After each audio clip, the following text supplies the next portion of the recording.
This is the Turin Shroud image that I used AI to clean up and to bring out a clearer image to give you a sense of what Jesus possibly looked like.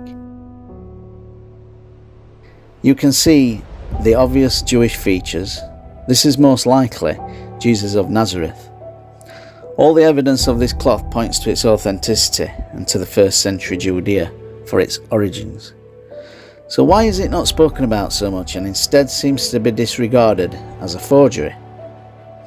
There's an interesting story behind it, and one that contains bribery and injustice to this ancient item.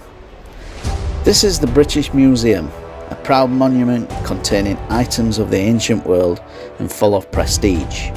It was by this institution that a C14 date was announced in 1986, which gave the Turin Shroud a medieval date, and with brashness in mainstream media declared it a fake to the world. Fast forward to the present day and we know a lot more about how that C14 date was obtained than was publicly known at the time.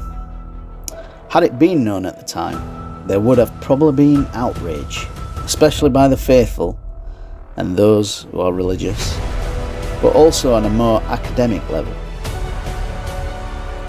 All the samples had a significant date range and were out by about -3 sigma. So it's any wonder that they didn't release the data for nearly 30 years. But now we know. Now is the time to push back and to find out the truth. One person leading the call is BAFTA award-winning director David Rolfe, with his new film Who Can He Be, out this Easter season. If you haven't watched it yet, I invite you to watch it.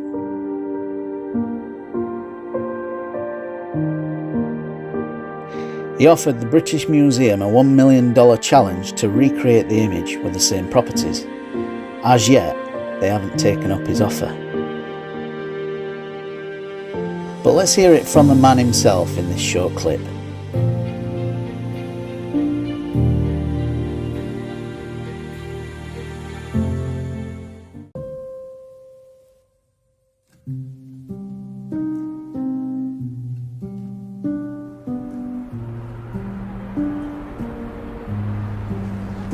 Impressive building, isn't it?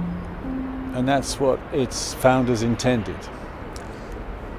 It was to be a bastion of objective scholarship on historical objects of all kinds. Not surprising then that it was to this institution that the Catholic Church turned when it sought independent and authoritative supervision of the long-awaited carbon dating of the Turin Shroud. There was a lot at stake for the Church and arguably the whole world. The building is made of brick and stone, but inside, staffing the place, are people.